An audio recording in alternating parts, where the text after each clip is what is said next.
एक हमारा ज़माना था कि एग्ज़ाम के पहले चैप्टर के पीछे जो क्वेश्चन आंसर्स दिए गए हैं उसके आंसर्स हम याद करके चले जाते थे और क्वेश्चन वहीं से आता था। उसके आंसर्स हम लिख देते थे और हमें मार्क्स मिल जाते थे। लेकिन आज ये सिस्टम बदलता जा रहा है और धीरे धीरे ये बिल्कुल ख़त्म होने वाला है।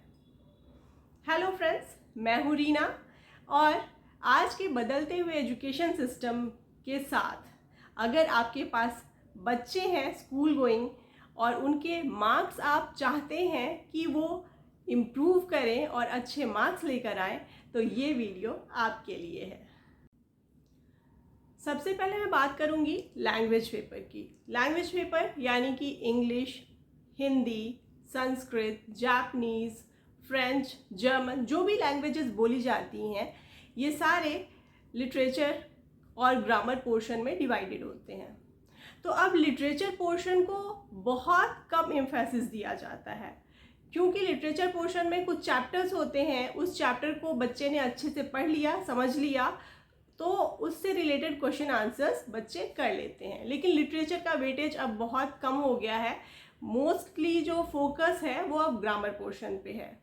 जो ग्रामर है उसकी प्रैक्टिस बहुत ज़रूरी है, कॉन्सेप्ट को समझना ज़रूरी है और जो अनसीन पैसेजेस, कॉम्प्रिहेंशंस और लेटर राइटिंग, क्रिएटिव राइटिंग, इन सभी चीज़ों पे ज़्यादा फोकस किया जा रहा है।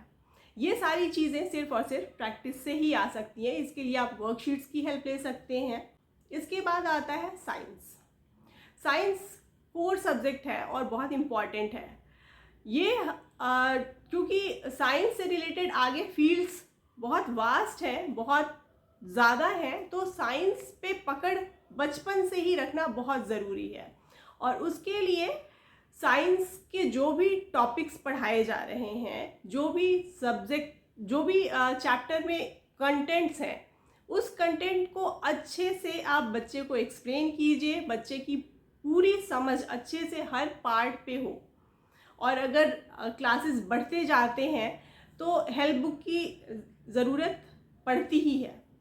हेल्प बुक कॉन्सेप्ट को और ज़्यादा स्ट्रॉन्ग और क्लियर बनाते हैं।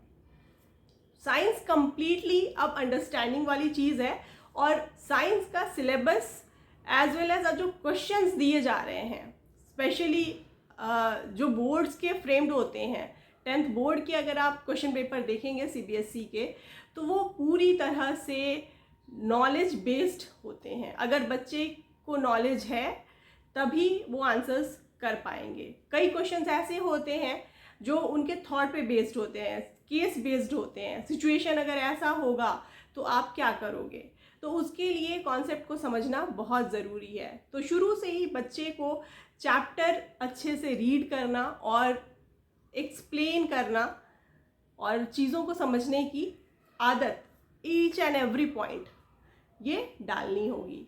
ये हैबिट अगर बच्चे में शुरू से रहेगी तो आगे जाके बच्चे अच्छे मार्क्स लाएंगे ही। सोशल स्टडीज़ के साथ भी सेम चीज़ हो गई है।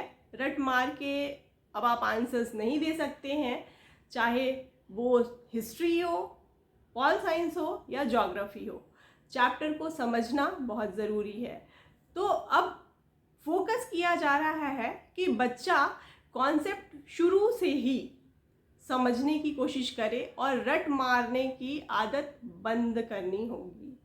क्वेश्चंस कुछ दे दिए गए हैं और उसे रट्टा लगा के याद कर लिया और हो गया एग्ज़ाम के लिए प्रिपेयर्ड, ऐसा नहीं है। चैप्टर्स को थॉरोली रीड करना बहुत ज़रूरी है साइंस और सोशल स्टडीज़ के लिए।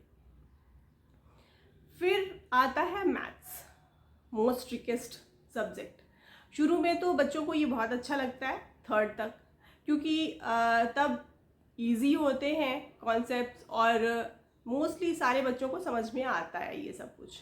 बट जैसे ही बच्चा 4th में जाता है, 4th ऑनवर्ड्स, धीरे धीरे कुछ टॉपिक्स ऐसे आते हैं जहाँ पे कंसंट्रेट होके समझने की ज़रूरत है और वहीं से बच्चा अगर उसे चीज़ें समझ में आती है तो वो इंटरेस्ट लेता है, अगर उसे चीज़ें समझ में नहीं आती है, क्वेश्चन सॉल्व नहीं होते हैं, तो वो इंटरेस्ट ख़त्म होता जाता है और फिर धीरे धीरे वो मार्क्स के फॉर्म में हमें दिखने लगता है।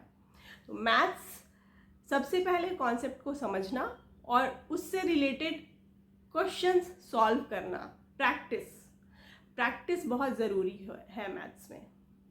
तो ये सारे सब्जेक्ट्स जो कोर सब्जेक्ट्स हैं, अगर आप सीबीएसई पैटर्न को फॉलो कर रहे हैं तो ये कोर सब्जेक्ट्स हैं जिस पे आपको वर्क करना होगा और from the very beginning primary classes से ही करना होगा, क्योंकि जो ये हैबिट बच्चों में इनकलकेट होती है चीज़ों को समझने की, पढ़ने की, प्रैक्टिस करने की, ये शुरू से जब होती है तभी वो आगे जाते हैं।